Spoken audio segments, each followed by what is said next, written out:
Welcome back to the Deep Dive. You know how this works. We take your suggestions, we do the reading, and we take a deep dive into the source material to make sure you don't have to. That's right. We're your shortcut to understanding complex topics and the great thinkers who shaped the world, and in this case, our faith. Right. And today we are going deep, deep into the world of a really influential figure in Catholic intellectual history. This is John Duns Scotus. A name you might not know quite as well as, say, Augustine or Aquinas, but someone who really left his mark on the tradition. Definitely a big name. Maybe not a household name, but today we're going to change that. Absolutely. You know, as devout Catholics, you're probably pretty familiar with the deep wisdom of saints like, well, just like we said, Augustine and Aquinas, right? But today we're going to introduce you to another brilliant mind, someone whose insights really shaped theology and philosophy. And I think you might be surprised by some of his work and what he has to offer us even today. To guide us on this journey, we'll be drawing from, well, this really fascinating scholarly work exploring John Duns Scotus's philosophy. And, this was shared by one of our listeners. So thank you for that. Consider this your guided tour through the world of Scotus. That's right. So we're going to help you understand who he was and, more importantly, what his ideas can offer you on your faith journey. So in this deep dive, our mission is pretty straightforward. First, we're going to introduce you to John Duns Scotus himself. Second, we're going to unpack his ideas. I mean, let's be honest, he can be a bit complex. We're going to make them clear and accessible so you can really grasp what he was getting at. And third, and this is really key, we're going to explore how his thinking can practically enrich your understanding and how you live out your Catholic faith. Right. So how do you take this really dense philosophical stuff and turn it into something that can actually help you live a better and more fulfilling life as a Catholic? That's what we're going to explore. Okay. So let's jump right in. Who was this John Duns Scotus? Well, first thing that pops out, it's right there in his name, Scotus. Our source points out that in the 13th and 14th centuries when he lived, Scotus meant one thing, Scottish. That's right. No ambiguity there. We're talking about a theologian from Scotland. And that helps us distinguish him from some earlier figures who might have had a similar name, where Scotus might have referred to a Scot or an Irishman. Yeah, a little bit confusing there, but we're talking about John Duns Scotus, the Scotsman. And he lived and worked in the late 1200s and early 1300s, a time of, it was a really vibrant period intellectually. I mean, there was so much going on. Right, a lot of new ideas floating around. Exactly. He was right in the thick of the academic world, engaging with these newly rediscovered works of Aristotle. Which I imagine were kind of shaking things up in the Christian world at the time. Oh, absolutely. They were causing a stir for sure. People were trying to figure out, how to integrate this ancient Greek philosophy with their faith. Right, makes sense. And at the same time, Scotus was also working within the established theological framework of his day, the one built on Peter Lombard's Sententiae. Ah, yes, the Sententiae. Yeah. The essential collection of theological opinions. I feel like we've talked about this before. Well, yeah, we have. It was super influential. Okay, so we have Scotus grappling with Aristotle, engaging with the Sententiae, a very busy intellectual life. But he wasn't just an academic, right? I mean, he was connected to a specific religious order. Right. John Duns Scotus was a Franciscan friar, deeply committed to the Franciscan order. He embraced their ideals of poverty, humility, service, all that good stuff. Yeah, very much living that Franciscan life. But it's interesting, while he fully embraced his Franciscan identity, his personal spirituality is described as more, well, Augustinian in character, but with that distinct Franciscan flavor. Okay. So a Franciscan who leans towards Augustine. Exactly. Kind of a unique blend there. I like it. And he actually lived and worked in Franciscan communities across Europe for about 30 years. Wow. 30 years, that's a commitment. It is. So we're talking England, Oxford, Paris, that major center of learning, and finally Cologne in Germany. Sounds like a serious intellectual journey. And speaking of serious intellect, we can't ignore the title Doctor Subtilis. That's pretty catchy. What does that even mean? Well, Dr. Subtilis, or the subtle doctor, wasn't a title he had while he was alive. It's something that came later. Oh, like an honorary title. Yeah, exactly. And it speaks volumes about the way he thought. We're not just talking about someone who's clever or witty. It was his ability to draw these incredibly fine distinctions in his arguments. Okay. So super precise, very nuanced. Exactly. And often he could use these distinctions to untangle long-standing theological and philosophical problems. Where others got stuck, he could find a way through. Interesting.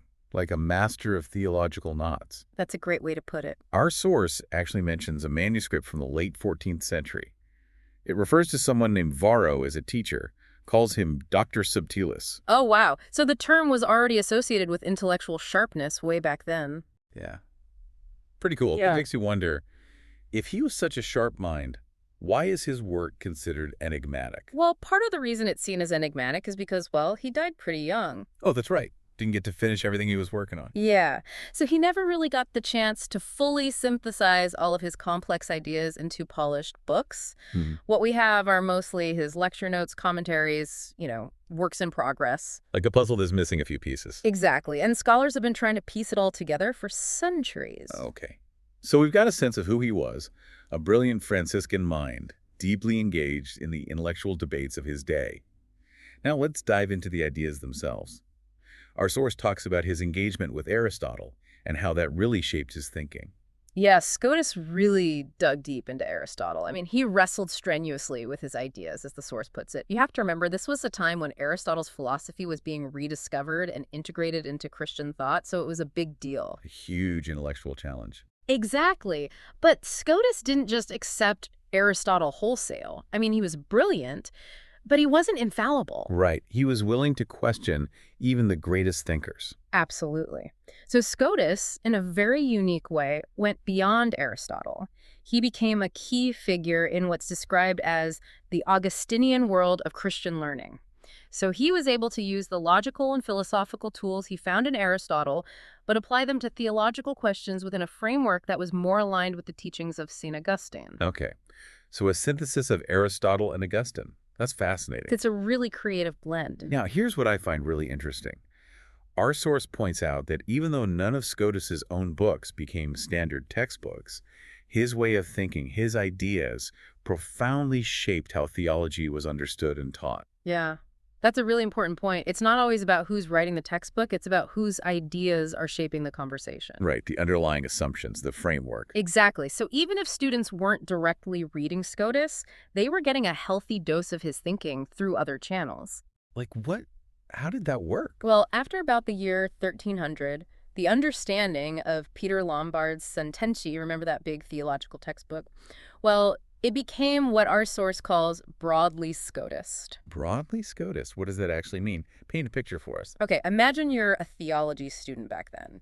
You're cracking open your copy of the Sententiae, Yeah. but the way you're understanding the arguments, the issues at stake, the very framework of the discussion, it's all been subtly but deeply shaped by Scotus's ideas. So you might be reading Lombard, but you're thinking like Scotus. Exactly. I love that. Yeah. It's like he's the intellectual ghost in the machine. That's a great way to put it, and it doesn't stop there. Even later in the 16th century, when Aquinas' Summa Theology started to become the go-to text, replacing Lombard, Scotus's influence didn't fade away. In fact, in many ways, it actually grew. Wow. So his ideas had staying power even as the textbooks changed. Absolutely. And the source makes this really interesting observation. They say that theologians and students using these texts, whether it was Lombard or Aquinas, weren't necessarily die-hard Lombardists or Thomists. Scotus's ideas had become so widespread, so ingrained in the way people thought about theology, that they were almost taken for granted, part of the intellectual air they breathed. Like he shifted the whole foundation of theological discourse. That's incredible. It really is, and his influence went even further. Our source points out that a lot of Scotus's thought was kind of absorbed into the early modern university system, often without any explicit attribution. So he's shaping the intellectual landscape, but people don't even realize it. Yeah, it's like his ideas became part of the intellectual DNA of the time. For instance, his particular way of interpreting Aristotle, which was very nuanced and very much informed by his own theological perspective, it became hugely influential. So you see his fingerprints all over later developments in philosophy and theology, even when his name isn't mentioned directly. Talk about a lasting legacy. Now let's zoom back in a bit and focus on Scotus's own academic journey. We know he was at Oxford and Paris, two real intellectual powerhouses of the time. Yeah, he was right in the heart of it all. Oxford first for his studies, and then later he taught at the University of Paris. Both of these institutions were absolutely central to the intellectual life of Europe. The best of the best. Exactly. And his time at Oxford as a baccalaureus sententiarius, essentially, a senior student giving lectures on the sententiae, was crucial for developing his own original ideas. It's like he was really honing his skills, wrestling with the big questions, finding his own voice. But Oxford was his intellectual training ground. You could say that. And then he moves on to Paris, which was even more prestigious. I mean, it was the place to be for cutting-edge theological debate. Like the big leagues of medieval academia. Exactly. So he's there engaging with the leading thinkers of his day, really cementing his reputation as a brilliant and innovative theologian. Okay, so we've got a good picture of John Duns Scotus, the man, his intellectual journey, the context he was working in. Now let's get to the good stuff, the heart of his thought. And for our listeners out there, what are the practical takeaways? Yeah. The source keeps coming back to this idea of the primacy of the will as a really central aspect of Scotus's thinking. Yeah, that's right. This is fundamental for him. He emphasized what's called a will-based doctrine of God. And central to that is the idea of will, individuality, and freedom, both in God and in us. So it's not just about God, it's about us too. Okay, so let's unpack that a little bit. What does it mean to say that God is, in some sense, defined by his will? Well, for Scotus, God's primary attribute isn't just intellect, it's also will. So God doesn't just know things, he chooses things. He freely and lovingly chooses to create the universe, to redeem humanity, to enter into a relationship with us. So creation, redemption, it's all a choice, not a necessity. Exactly. And Scotus extends this emphasis on will to us as well. He really highlighted the importance of our own free will in responding to God's grace. So our choices matter. Our yes to God actually makes a difference. Absolutely. You're not just a puppet on a string. Yeah. God's inviting you into a relationship. And your free response to that invitation is incredibly meaningful. I like that. So what's the takeaway for us as Catholics? How does this idea of the primacy of the will shape our understanding of God and our relationship with him? Well, first of all, it deepens our understanding of God's love. It means God didn't create us out of necessity, but out of a free and loving choice. He chose you. That's a powerful thought. It is. And it also underscores the profound importance of your own free will in your faith journey. Your yes to God, the choices you make to follow him, they're not just going through the motions. They have real weight, real significance. Our choices have consequences, but they also have meaning. Exactly. Another idea that's really central to Scotus is contingency. Now that sounds like a pretty abstract philosophical term. Can you break that down for us? Sure. Contingency basically means that the way things are in the world, the specific details of creation, they're not absolutely necessary. They depend on God's free will. He could have created a different universe or even no universe at all. So it's not like God was forced to create in a particular way or that there's only one possible way things could be. Exactly. God's choice was free, and that means the world, including our lives, is full of possibilities. It's a bit mind-bending, but also kind of liberating. It is. It means we're not just living out a predetermined script. There's real dynamism, real openness to the future. God's plan is unfolding, and we're part of it. That's right. And that brings us to a really practical takeaway. This idea of contingency highlights the genuine power and impact of your prayers and your actions. They're not just symbolic gestures, they're actually participating in the unfolding of God's plan. So our choices, our prayers, they matter in a very real way. Absolutely. They're not just drops in the ocean. They're part of the current that's shaping the future. Our source also talks about the central position of individuality in Scotus's thought. How did he understand what makes each of us a unique individual? That's a great question. Scotus was really interested in the philosophical problem of individuation.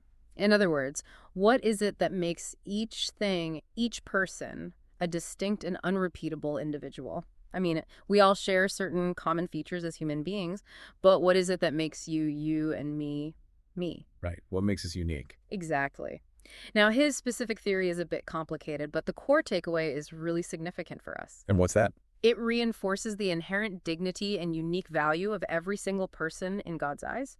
You are not just a faceless part of a collective. You have a specific role to play in God's plan, a role that no one else can fill. So each of us has something unique to offer. Absolutely. God knows you intimately, loves you for who you are with all your particularities, and has a specific plan for your life. The source mentions something called the formal distinction as a distinctive part of Scotus's philosophy, but they don't really go into detail. Can you give us a little more to chew on there? Sure. The formal distinction is a bit of a technical concept, but it's basically a distinction between things that are really distinct in themselves, even though they might not be physically separable. Okay, so not separate objects, but distinct aspects within a thing. Right. Scotus used this idea to work through some really tricky theological issues, like how different attributes can be truly distinct within the one God. So, for example, God is both just and merciful, but those are distinct qualities. Exactly. They're not the same thing, but they both exist fully and completely within God's being. So the formal distinction helps us understand how God can be one and yet possess a multitude of perfections. Exactly. It's a subtle concept, but really powerful. And it shows how Scotus was using his philosophical tools to deepen our understanding of the mysteries of faith. Okay, so we've talked about will, contingency, individuality, and the formal distinction. Anything else that stands out in Scotus's thought? Well, there's one more thing I want to highlight, and it really gets to the heart of Scotus's theology and his spirituality. The source describes his theology as a theology of love. Yeah, okay, I like where this is going. Yeah, this is really the key. Scotus's writings on hope, love, and faith are incredibly personal. He reveals a deep longing for God's own sake, not just for what God can do for us. So it's not about what we get out of the relationship, it's about God himself. Exactly. And he understood caritas, which is Latin for charity or love, as the fundamental disposition by which we hold God dear and by which he holds us dear. It's the foundation of our relationship with God, the mutual exchange of love. Exactly. And this emphasis on love is, I think, the most practically relevant aspect of Scotus's thought for us today. I mean, it really goes to the heart of the Christian life. It's what we're all called to, right? Yeah. To love God and to love our neighbor. That's it. And Scotus's own longing for God, his deeply personal expressions of love, they can really inspire us in our own prayer life. They can help us cultivate a deeper, more intimate relationship with God. It reminds us that faith is more than just intellectual assent. It's about love, about relationship. That's right. And for Scotus, theological understanding, faith itself, it wasn't just a detached intellectual exercise. It was always intertwined with prayer, with a lived experience of God's love. Okay, so we've covered a lot of ground here. We talked about Scotus's emphasis on the will, his idea of contingency, the importance of individuality, the formal distinction, and the centrality of love. Anything else we need to touch on? The source briefly mentions a few other areas that Scotus engaged with, just to give us a sense of his intellectual breadth. Right, he wasn't just a one-trick pony. Definitely not. He made contributions to logic and semantics, which is basically the study of language and meaning. So how words work, how arguments are structured. Exactly. He was very precise in his use of language, very careful about defining terms, and that really shows in his work. Makes sense for a subtle doctor. Right. And he also delved into metaphysics and ontology, which are really the study of being, of what exists, of the nature of reality itself. Big questions. Huge questions. And then there's epistemology, which is the study of knowledge, how we know things, what are the limits of our knowledge. So he was thinking about how we think, how we come to understand the world. Yeah. And all of this was within the context of his faith, trying to understand how our human ways of knowing relate to divine revelation. And finally, there's ethics, which is the study of morality, right and wrong, good and evil. How we should live, what it means to live a good life. Exactly. And Scotus had some really interesting things to say about that, particularly his distinction between what's merely agreeable, what we find pleasing, and what's truly good in terms of justice. So not just what feels good, but what's truly right. Exactly. Wow, so a real intellectual polymath. Absolutely. And to round things out, the source also points out a couple of things that Scotus was not. Right. Important clarifications. So, first of all, he wasn't a man of textbooks in the sense that his own works didn't immediately become these standard teaching texts. So even though his ideas were incredibly influential, he wasn't necessarily the go-to author. Exactly. His influence was more subtle, more pervasive, but no less real. Okay. And the second clarification.